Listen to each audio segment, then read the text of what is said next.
Hi all, LDC hot topic സീരീസിന്റെ രണ്ടാമത്തെ വീഡിയോയിലേക്ക് എല്ലാവർക്കും സ്വാഗതം. കഴിഞ്ഞ വീഡിയോയിലാണ് നമ്മൾ ഈ ഒരു ഹോട്ട് ടോപ്പിക് സീരീസ് ആരംഭിക്കുന്നത്. ആ ഒരു വീഡിയോയിൽ നമ്മൾ കേരള ഗവേണൻസ്, അതായത് കേരള ഭരണ സംവിധാനവുമായിട്ട് ബന്ധപ്പെട്ട കൈറ്റ്, കിഫ്ബി എന്ന് പറയുന്ന രണ്ട് ടോപ്പിക്കുകൾ ഡിസ്കസ് ചെയ്തു. അതായത് മുൻവർഷങ്ങളിലെ ചോദ്യങ്ങളിൽ നിന്ന് ആ രണ്ട് ടോപ്പിക്കുകൾ വന്നിട്ടുണ്ടെന്ന് നമുക്ക് മനസ്സിലായത് കൊണ്ട് തന്നെ ആ ടോപ്പിക്കുമായിട്ട് ബന്ധപ്പെട്ട കുറച്ച് കൂടുതൽ കാര്യങ്ങളാണ് ആ ഒരു ക്ലാസ്സിൽ ഡിസ്കസ് ചെയ്തത്. ഇന്നത്തെ ക്ലാസ്സിൽ നമ്മൾ കേരള ഭരണവുമായിട്ട് ബന്ധപ്പെട്ട, കേരള ഗവേണൻസുമായിട്ട് ബന്ധപ്പെട്ട ദുരന്ത നിവാരണം അല്ലെങ്കിൽ ഡിസാസ്റ്റർ മാനേജ്മെന്റ് എന്ന് പറയുന്ന ഒരു ടോപ്പിക്കാണ് ഡിസ്കസ് ചെയ്യാൻ പോകുന്നത്. കാരണം ഇതിൽ നിന്ന് മുൻവർഷങ്ങളിലെ പല എക്സാമുകളിലും ചോദ്യം വന്നിട്ടുണ്ട്. അത് 10th ലെവൽ ആയിക്കോട്ടെ, 12th ലെവൽ ആയിക്കോട്ടെ, ഈവൻ ഡിഗ്രി ലെവലിൽ വരെ എന്ത് ചെയ്തിട്ടുണ്ട്, ചോദ്യങ്ങൾ വന്നിട്ടുണ്ട്. അതുകൊണ്ട് തന്നെ നമുക്ക് ദുരന്ത നിവാരണത്തെ പറ്റി പഠിക്കാനുള്ളത് ആവശ്യമാണ്. നമ്മൾ ഇന്നത്തെ ഒരു വീഡിയോയിൽ പ്രധാനമായിട്ടും LD എക്സാമിന് വേണ്ടിയിട്ട് ദുരന്ത നിവാരണം എന്ന് പറയുന്ന ടോപ്പിക്കിൽ എന്തെല്ലാം പഠിക്കണം അതൊക്കെ മാത്രമാണ് നമ്മൾ എന്ത് ചെയ്യുന്നത്, പ്രധാനമായിട്ടും ഫോക്കസ് ചെയ്യുന്നത്. അപ്പൊ നമ്മുടെ ക്ലാസ് ആരംഭിക്കുന്നത് അന്താരാഷ്ട്ര ദുരന്ത നിവാരണ ദിനം എന്നാണ് എന്ന് പറഞ്ഞുകൊണ്ടാണ്. അപ്പൊ നിങ്ങൾ ആദ്യം മനസ്സിലാക്കുക, അന്താരാഷ്ട്ര ദുരന്ത നിവാരണ ദിനം ഒക്ടോബർ 13. ഒക്ടോബർ 13-നാണ് അന്താരാഷ്ട്ര ദുരന്ത നിവാരണ ദിനം എന്നുള്ളത് മനസ്സിലാക്കുക, ഇന്റർനാഷണൽ ഡിസാസ്റ്റർ മാനേജ്മെന്റ് ഡേ. ഇനി 2005-ലാണ് നമുക്ക് ദേശീയ ദുരന്ത നിവാരണ നിയമം വരുന്നു. അപ്പൊ 2005-ൽ ദേശീയ ദുരന്ത നിവാരണ നിയമം ഇന്ത്യയിൽ വരുന്നു. അതാണ് നമ്മുടെ ദുരന്ത നിവാരണം, അതായത് ഡിസാസ്റ്റർ മാനേജ്മെന്റുമായിട്ട് ബന്ധപ്പെട്ട ഇന്ത്യയിലെ എല്ലാ കാര്യങ്ങളുടെയും അടിസ്ഥാനം എന്ന് പറയുന്നത് 2005-ൽ വന്ന ദുരന്ത നിവാരണ നിയമം അല്ലെങ്കിൽ ഡിസാസ്റ്റർ മാനേജ്മെന്റ് ആക്ട് ആണ്. ഈ ഒരു ആക്ട് പ്രകാരം ദുരന്തത്തിന് താഴെ പറയുന്ന രീതിയിൽ ഒരു നിർവചനം കൊടുത്തിട്ടുണ്ട്, താഴെ പറയുന്ന രീതിയിലുള്ള ഒരു ഡെഫിനിഷൻ കൊടുത്തിട്ടുണ്ട്. അപ്പൊ അതിനകത്തുള്ള പ്രധാനപ്പെട്ട ടേമുകൾ നിങ്ങളൊന്ന് മനസ്സിലാക്കുക. എന്താണ് ഒരു ദുരന്തം അല്ലെങ്കിൽ എന്താണ് ഒരു ഡിസാസ്റ്റർ എന്നുള്ളതിന് ഒരു നിർവചനം, ഒരു ഡിസാസ്റ്റർ അല്ലെങ്കിൽ ഒരു ഡെഫിനിഷൻ കൊടുത്തിരിക്കുന്നത് എങ്ങനെയാണെന്ന് നോക്കി. അത് പ്രകൃതിദത്തമായി സംഭവിക്കുന്നതാകാം, 1 നാച്ചുറൽ കോസസ് കൊണ്ട് ഉണ്ടാകുന്നതാകാം, 2 മനുഷ്യനിർമ്മിതമായിട്ടുള്ള കാരണങ്ങൾ കൊണ്ട് ഉണ്ടാകുന്നതാകാം. മനസ്സിലായല്ലോ? ഇപ്പൊ പ്രകൃതിദത്തമായിട്ടുള്ള സംഭവങ്ങൾ, പ്രളയം അതുപോലുള്ള കാര്യങ്ങൾ, മനുഷ്യനിർമ്മിതമായിട്ടുള്ള എന്തെങ്കിലും അപകടങ്ങൾ വഴി ഉണ്ടാകുന്നതാകാം, അത് അപകടത്തിൽ നിന്നോ അശ്രദ്ധയിൽ നിന്നോ ഉണ്ടാകുന്നതാകാം. അതൊന്നെങ്കിലും ഒരു അപകടമാകാം, ഒരു ആക്സിഡന്റ് ആകാം, അല്ലെങ്കിൽ അശ്രദ്ധ കൊണ്ടുണ്ടാകുന്നതാകാം. ഏതെങ്കിലും ഒരു പ്രദേശത്ത് ഉണ്ടാകുന്ന ദുരന്തം അല്ലെങ്കിൽ ഗുരുതരമായ സംഭവം, അതായത് ഈ ഒരു സംഭവം എന്ന് പറഞ്ഞാൽ പ്രകൃതിദത്തമായിട്ട് സംഭവിക്കുന്നതോ മനുഷ്യനിർമ്മിതമായിട്ട് സംഭവിക്കുന്നതോ ആകാം, അത് അശ്രദ്ധയിൽ നിന്നോ അപകടത്തിൽ നിന്നോ ഉണ്ടാകുന്നതാകാം, അതൊരു പ്രദേശത്ത് ദുരന്തം വിതയ്ക്കുന്നതോ അല്ലെങ്കിൽ ഒരു പ്രദേശത്ത് ഗുരുതരമായിട്ടുള്ള ഒരു പ്രത്യാഘാതം ഉണ്ടാക്കുന്നതോ ആയിട്ടുള്ള ഒരു സംഭവമാകാം. ഇനി അതുവഴി ജീവഹാനി, മനുഷ്യന് ജീവൻ നഷ്ടപ്പെടുന്നതോ അല്ലെങ്കിൽ മനുഷ്യ കഷ്ടപ്പാടോ നാശനഷ്ടമോ വസ്തുവകളുടെ നാശമോ നശീകരണമോ ഉണ്ടാകുന്നു. അപ്പൊ ഈ ഒരു ദുരന്തം അല്ലെങ്കിൽ ഈ ഒരു ഇൻസിഡന്റ് സംഭവിക്കുമ്പോൾ അവിടെ മനുഷ്യന് ജീവൻ നഷ്ടപ്പെടുന്നു, അല്ലെങ്കിൽ മനുഷ്യന് കഷ്ടപ്പാട് സംഭവിക്കുന്നു, അല്ലെങ്കിൽ വസ്തുവകൾ നഷ്ടപ്പെടുന്നു, തുടങ്ങിയതെല്ലാം സംഭവിക്കുക. 2018 പ്രളയം നടന്നപ്പോൾ നമുക്ക് കണ്ടില്ലേ, മനുഷ്യന് ജീവൻ നഷ്ടപ്പെട്ടു, വാഹനങ്ങൾ കേടായി, വീടുകൾ തകർന്നു. ഇതെല്ലാം ദുരന്തം എന്ന് പറയുന്ന ഒരു കാറ്റഗറിയിൽ വരുന്നു. മാത്രമല്ല, ദുരന്തം എന്ന് പറയണമെങ്കിൽ ആ ബാധിച്ച പ്രദേശത്തെ സമൂഹത്തിന് നേരിടാനുള്ള ശേഷിക്കും അപ്പുറം, അപ്പോൾ ഒരു പ്രദേശത്ത് ഒരു സമൂഹത്തിന് അവരുടെ ശേഷിക്കും അപ്പുറമാണ് ഈ പറയുന്ന ദുരന്തം എന്ന് പറയുന്നത്. ശ്രദ്ധിച്ചു കഴിഞ്ഞാൽ മനസ്സിലാവും, പ്രളയം വന്നപ്പോൾ കേരളത്തിന്റെ ശേഷിക്കും അപ്പുറമായിരുന്നു നമ്മൾ നേരിട്ട ആ ദുരന്തം എന്ന് പറയുന്നത്, അല്ലെ? അതുകൊണ്ട് നമ്മളിവിടെ ഒരു പ്രദേശത്ത് സംഭവിച്ചപ്പോൾ അവിടുത്തെ ജനങ്ങൾ മാത്രമല്ല അതിനെ താങ്ങായിട്ട്, അല്ലെങ്കിൽ ജനങ്ങൾ മാത്രം കൊണ്ട് അത് നേരിടാൻ പറ്റിയില്ല. അപ്പൊ നമ്മുടെ ഫയർഫോഴ്സ് ഇറങ്ങി, പോലീസ് ഇറങ്ങി, മത്സ്യത്തൊഴിലാളികൾ ഇറങ്ങി, കേന്ദ്ര സേന ഇറങ്ങി, പല സ്ഥലങ്ങളിലെ ജനസമൂഹം ഒരുമിച്ച് ചേർന്നു. അപ്പൊ നമുക്ക് ആ ഒരു ഏരിയയിലെ ജനങ്ങളുടെ ശേഷിക്കും അപ്പുറമാണ് ഈ ഒരു പറയുന്ന ദുരന്തം എന്ന് പറയുന്നത്. അപ്പൊ 2005-ലെ കേന്ദ്ര ഡിസാസ്റ്റർ മാനേജ്മെന്റ് നിയമത്തിനകത്താണ് ദുരന്തത്തിന് ഈ ഒരു നിർവചനം കൊടുത്തിരിക്കുന്നത്. പ്രകൃതിദത്തമാകാം, മനുഷ്യനിർമ്മിതമാകാം, അപകടമാകാം, അശ്രദ്ധയാകാം, ഗുരുതരമായ സംഭവമാകാം, അല്ലെങ്കിൽ എന്താണ് ഈ പറയുന്ന ഒരു ദുരന്തമാകാം, ജീവഹാനി സംഭവിക്കാം, മനുഷ്യ കഷ്ടപ്പാടോ നാശനഷ്ടമോ വസ്തുവകളുടെ നാശമോ ഉണ്ടാകാം. ആ ഒരു ഏരിയയിലുള്ള ജനങ്ങൾക്ക് താങ്ങാവുന്നതിനപ്പുറം, അവരുടെ ശേഷിക്ക് അപ്പുറമുള്ളതാണ് ദുരന്തം എന്ന് പറയുന്നത്. ഇനി നമ്മൾ ഈ പറഞ്ഞ പോലെ ദേശീയ ദുരന്ത നിവാരണ നിയമം 2005-ലാണ് ഇന്ത്യയിൽ വരുന്നത്. അപ്പൊ നിങ്ങൾ ശ്രദ്ധിക്കുക, കേന്ദ്ര തലത്തിലാണ് ഒരു നിയമം വരുന്നത്, സംസ്ഥാന തലത്തിലല്ല. ദുരന്ത നിവാരണവുമായിട്ട് ബന്ധപ്പെട്ട നിയമം കേന്ദ്ര തലത്തിലാണ് വരുന്നത്. അതായത് ദേശീയ ദുരന്ത നിവാരണ നിയമമാണ് 2005-ൽ വരുന്നത്.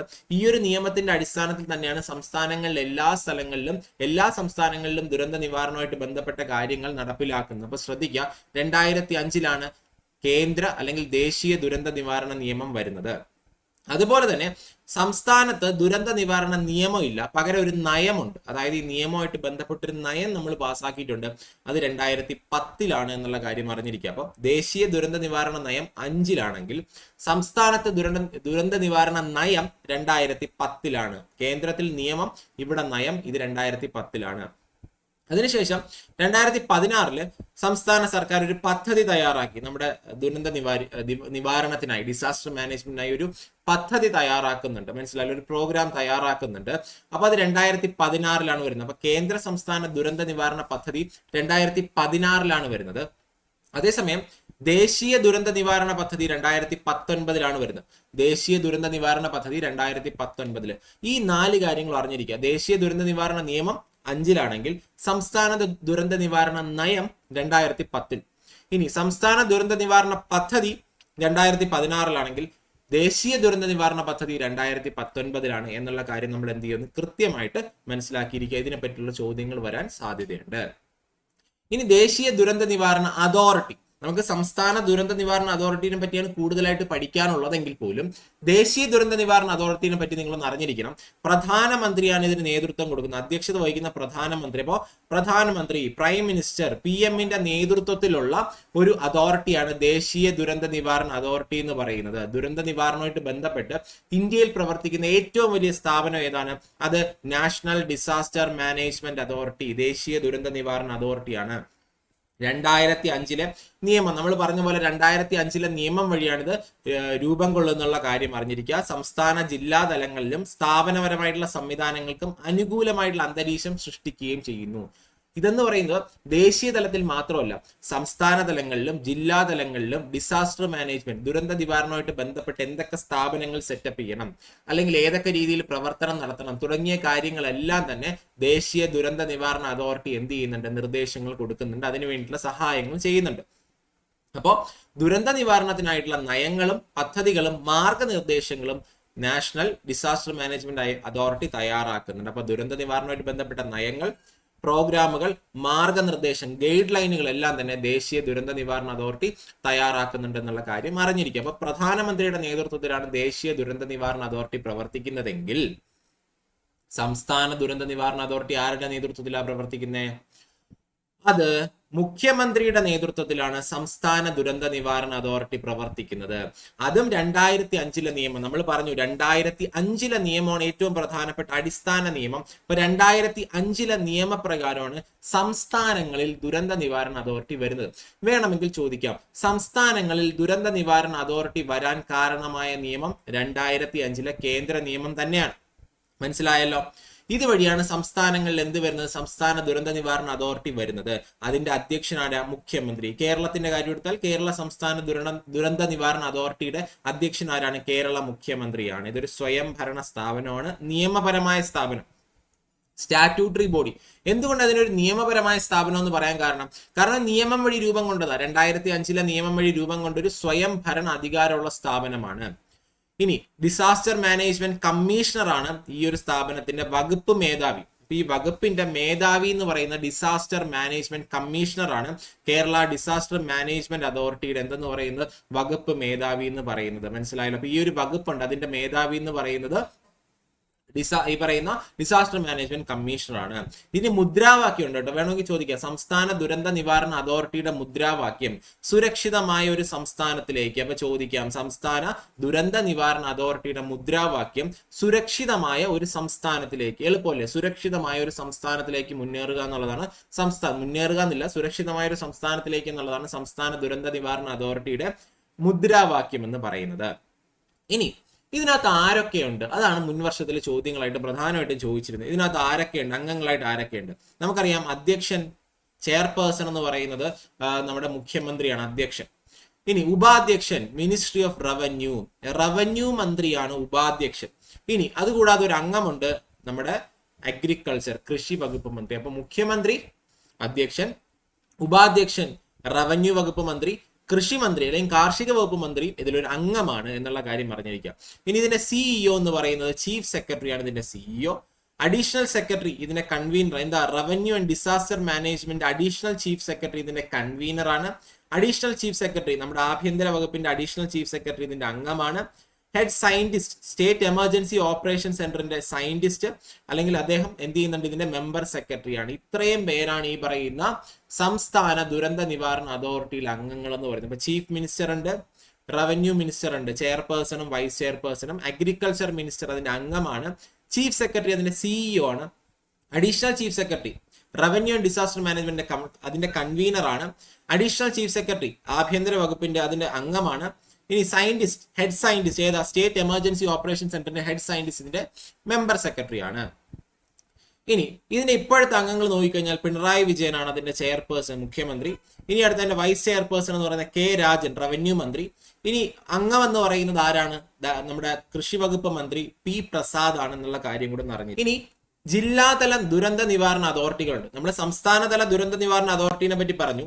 അതുകൂടാതെ ജില്ലാതല അതോറിറ്റി ഉണ്ട്. 2005 നിയമപ്രകാരം ജില്ലാ തലത്തിൽ എന്ത് ചെയ്യണം, ഇത്തരത്തിലൊരു അതോറിറ്റി രൂപീകരിക്കണമെന്ന് പറയുന്നുണ്ട്. ഏത് ദുരന്തവും നേരിടാനും പ്രതികരിക്കാനും വേണ്ടി രൂപീകരിച്ച ഒരു സ്ഥാപനമാണ് ജില്ലാതല ദുരന്ത നിവാരണ അതോറിറ്റി. DDMAക്ക് ഇനി പറയുന്ന ഘടനയുണ്ട്. അതായത് ജില്ലാതല ദുരന്ത നിവാരണ അതോറിറ്റിക്ക് ഇനി താഴെ പറയുന്ന ഘടനയാണുള്ളത്. അതായത് ജില്ലാ കളക്ടറാണ് ഇതിന്റെ ചെയർപേഴ്സൺ എന്ന് പറയുന്നത്. അധ്യക്ഷൻ ആരാ, ജില്ലാ കളക്ടർ. കോ ചെയർപേഴ്സൺ ജില്ലാ പഞ്ചായത്ത് പ്രസിഡന്റ്. ഇനി ഡെപ്യൂട്ടി കളക്ടർ അംഗമാണ് ഡിസ്ട്രിക്ട് പോലീസ് ചീഫ്, ജില്ലാ പോലീസ് മേധാവി, ജില്ലാ മെഡിക്കൽ ഓഫീസർ, അതുപോലെ ഡിവിഷണൽ ഓഫീസർ, ഫയർ ആൻഡ് റെസ്ക്യൂവിന്റെ divisional officer, executive engineer, major ഇറിഗേഷന്റെ എക്സിക്യൂട്ടീവ് എഞ്ചിനീയർ. ഇത്രയും പേര് ജില്ലാ ദുരന്ത നിവാരണ അതോറിറ്റിയിൽ അംഗങ്ങളാണ്. അപ്പൊ ശ്രദ്ധിക്കുക, ജില്ലാ ദുരന്ത നിവാരണ അതോറിറ്റിയുടെ അധ്യക്ഷൻ ഡിസ്ട്രിക്ട് കളക്ടറാണ്. താഴെ പറയുന്ന അംഗങ്ങൾ അതിനകത്തുണ്ട് എന്നുള്ള കാര്യം കൂടെ ഒന്ന് മനസ്സിലാക്കുക. ഇനി നമ്മൾ പലപ്പോഴും കേൾക്കാറുള്ളതാണ് ഈ പറയുന്ന എന്താണ്, പിന്നെ നമുക്കറിയാം ഓറഞ്ച് അലർട്ട്, യെല്ലോ അലേർട്ട്, അതുപോലെ പല അലേർട്ടുകളും നമ്മൾ കേൾക്കാറുണ്ടല്ലേ, ഓറഞ്ച്, യെല്ലോ, അതുപോലെ തന്നെ ചുവപ്പ്, റെഡ് അലേർട്ട് എന്നൊക്കെ കേൾക്കാറുണ്ട്. അപ്പൊ എന്തൊക്കെയാണ് ഈ അലേർട്ട് കൊണ്ട് ഉദ്ദേശിക്കുന്നത്? ഇതിനെപ്പറ്റി മുൻവർഷം ചോദ്യം വന്നിട്ടുണ്ട്. അപ്പൊ ശ്രദ്ധിക്കാനുള്ള കാര്യം, വെള്ള അലേർട്ട്, വെള്ള എന്ന് വെച്ചാൽ മുന്നറിയിപ്പില്ല. ആക്ച്വലി മഴ എവിടെയെങ്കിലുമൊക്കെ ചെറിയ മഴ, അതായത് 2.5 മുതൽ 15.5 മില്ലിമീറ്റർ വരെ മഴയാണ് എന്തെന്ന് പറയുന്നത്, ഒരു ചെറിയ മഴ അല്ലെങ്കിൽ ചാറ്റൽ മഴ. അവിടെ മുന്നറിയിപ്പൊന്നും കൊടുക്കത്തില്ല, അതിനാണ് വൈറ്റ് അലേർട്ട് എന്ന് പറയുന്നത്. ഇനി ഗ്രീൻ അലേർട്ട് എന്ന് പറഞ്ഞാൽ മുന്നറിയിപ്പൊന്നുമില്ല, നേരിയ തോതിലുള്ള മഴ അല്ലെങ്കിൽ മിതമായിട്ടുള്ള മഴ, 15.6 മുതൽ 64 മില്ലിമീറ്റർ വരെയാണ് പച്ച. അപ്പൊ അത് രണ്ടും നമുക്ക് നോക്കേണ്ട കാര്യമില്ല. പക്ഷെ മഞ്ഞയും ഓറഞ്ചും ചുവപ്പും എന്ന് അറിഞ്ഞിരിക്കാം. റീസെന്റ് ആയിട്ട് നമ്മൾ പലപ്പോഴും ഈ പറയുന്ന പോലെ എന്താ, yellow alert, orange alert, red alert എന്നൊക്കെ നമ്മൾ വാർത്തകളിൽ കാണാറുണ്ട് അല്ലെ. അപ്പൊ എന്താണ് യെല്ലോ, എന്താണ് ഓറഞ്ച്, എന്താണ് റെഡ് അലേർട്ട് എന്ന് അറിഞ്ഞിരിക്കുക. യെല്ലോ അലേർട്ട് എന്ന് പറഞ്ഞാൽ നിരീക്ഷിക്കുക, മുന്നറിയിപ്പ് പുതുക്കിക്കൊണ്ടിരിക്കുക, ശക്തമായ മഴയെന്നാണ് അതിന്റെ അർത്ഥം. 64.5 മുതൽ 115.5 മില്ലിമീറ്റർ, അതായത് സിമ്പിൾ ആയിട്ട് പറഞ്ഞാൽ 6 സെന്റിമീറ്റർ മുതൽ 11 സെന്റിമീറ്റർ വരെ മഴ പെയ്യുന്നതിനെയാണ് മഞ്ഞ അലേർട്ട് എന്ന് പറയുന്നത്. നിരീക്ഷിച്ചുകൊണ്ടിരിക്കുക, മുന്നറിയിപ്പ് ഇങ്ങനെ കൊടുത്തുകൊണ്ടിരിക്കുന്നു, എന്തെങ്കിലും മാറ്റം ഉണ്ടെങ്കിൽ മുന്നറിയിപ്പ് പുതുക്കിക്കൊണ്ടിരിക്കുന്നു, അതിനെയാണ് മഞ്ഞ അലേർട്ട്, ശക്തമായിട്ടുള്ള മഴ.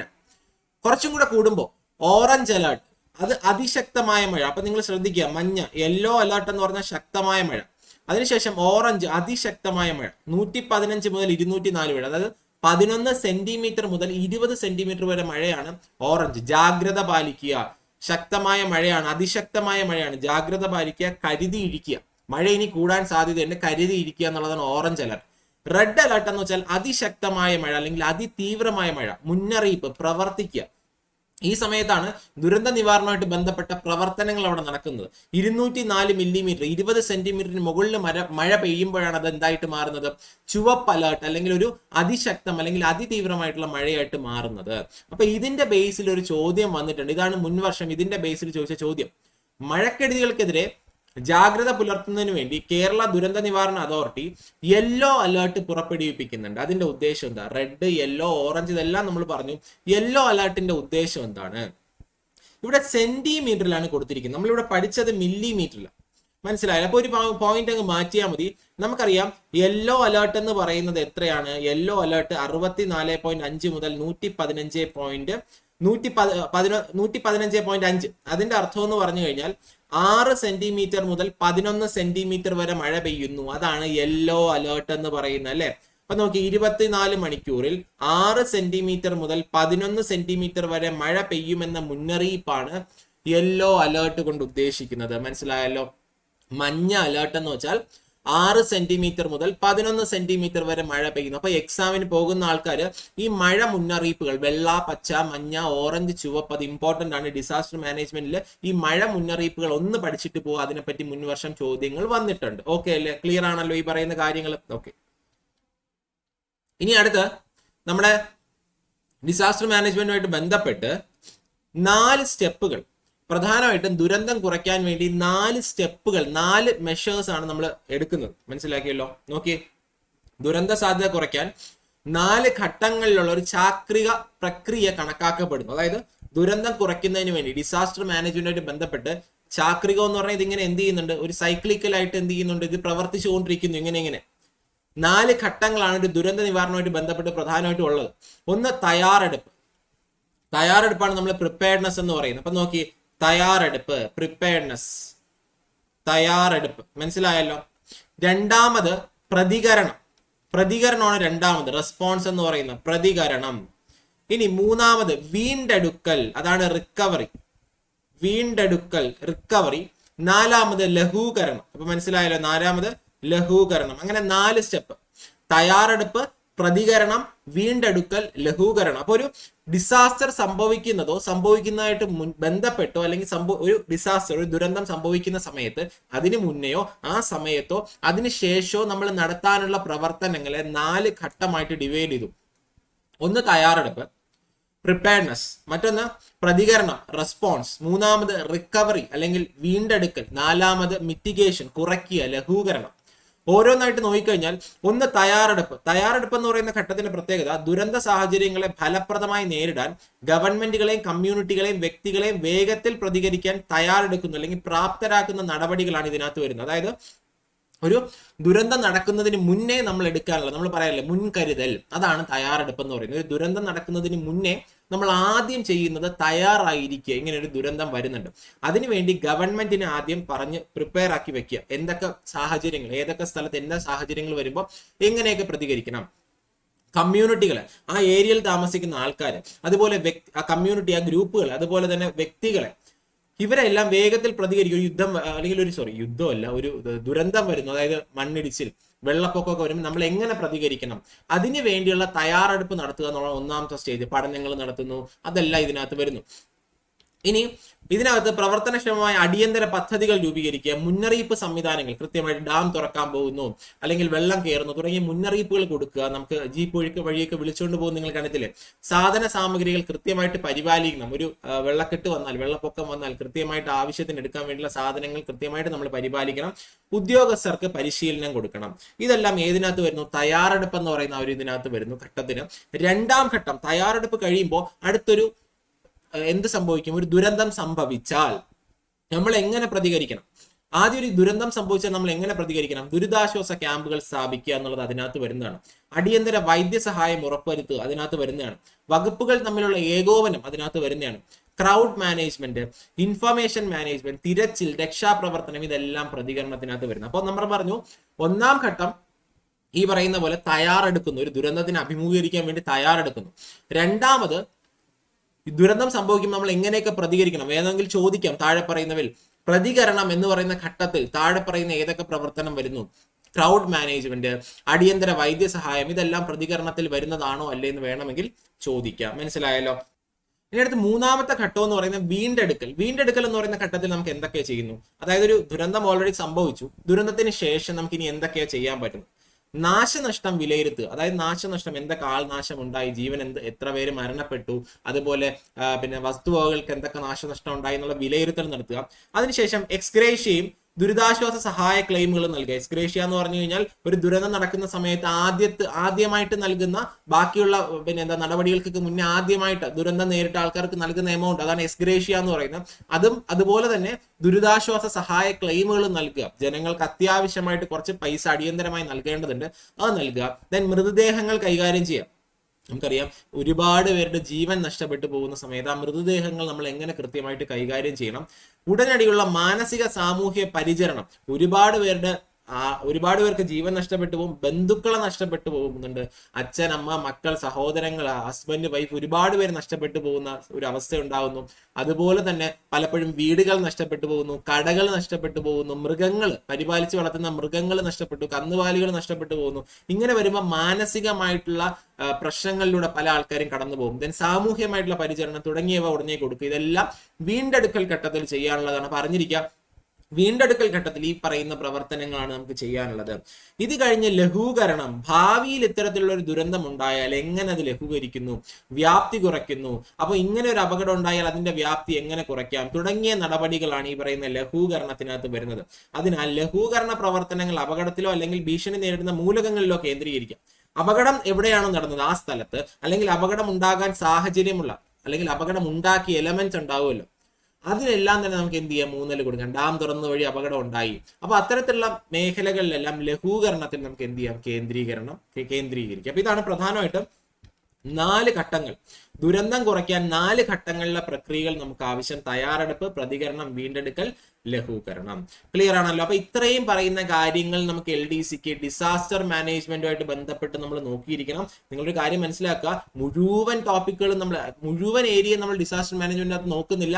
ഏറ്റവും ഇമ്പോർട്ടന്റ് നിങ്ങൾക്ക് റിവിഷൻ ആവശ്യമുള്ള ഏരിയ മാത്രമേ നമ്മൾ ഡിസ്കസ് ചെയ്യുന്നുള്ളൂ. ഇനി 2 ക്വസ്റ്റ്യൻസ് നമുക്ക് നോക്കാം. നിങ്ങൾ അതിന്റെ ആൻസേഴ്സ് കമന്റ് ബോക്സിൽ ഇടാൻ വേണ്ടി ശ്രമിക്കുക. നിങ്ങൾക്ക് അറിയാവുന്ന തന്നെയാണ്. എല്ലാവരും ഈ വീഡിയോ കണ്ട് എല്ലാവരും ആൻസേഴ്സ് കമന്റ് ചെയ്യുക. താഴെ പറയുന്നവരിൽ കേരള ദുരന്ത നിവാരണ അതോറിറ്റിയിൽ മെമ്പർ അല്ലാത്തതാര്? ഇതിന്റെ ആൻസർ നിങ്ങളൊന്ന് കമന്റ് ചെയ്യണം. ഇതിന്റെ ആൻസേഴ്സ് അല്ലെങ്കിൽ ഈ ഒരു നോട്ട് ഞാൻ എന്ത് ചെയ്യാം, ടെലഗ്രാം ചാനലിൽ നമ്മൾ ഷെയർ ചെയ്യാം. ടെലഗ്രാം ചാനലിന്റെ ലിങ്ക് ഞാൻ കമന്റ് ബോക്സിൽ പിൻ ചെയ്ത് വെക്കുന്നുണ്ട്. നിങ്ങൾ ഇതിന്റെ ആൻസർ അറിയാമെങ്കിൽ നിങ്ങൾ എന്ത് ചെയ്യുക, കമന്റ് ചെയ്യാൻ ശ്രമിക്കുക. താഴെ പറയുന്നവരിൽ കേരള ദുരന്ത നിവാരണ അതോറിറ്റിയുടെ മെമ്പർ അല്ലാത്തത് ഏത്? ഇതൊരു പ്രീവിയസ് ഇയർ ക്വസ്റ്റ്യൻ ആണ്. എല്ലാവരും ആൻസർ പറയുക. 1 നമ്പർ ഇട്ട് നിങ്ങൾ ഇതിന്റെ ആൻസർ കമന്റ് ചെയ്താൽ മതി. 2 നമ്പർ ഇട്ട് നിങ്ങൾ കമന്റ് ചെയ്യാനുള്ളത് ഈ ഒരു ക്വസ്റ്റ്യന്റെ ആൻസർ ആണ്. ഏത് ആക്ട് പ്രകാരമാണ് കേരള ദുരന്ത നിവാരണ അതോറിറ്റി രൂപീകരിച്ചത്?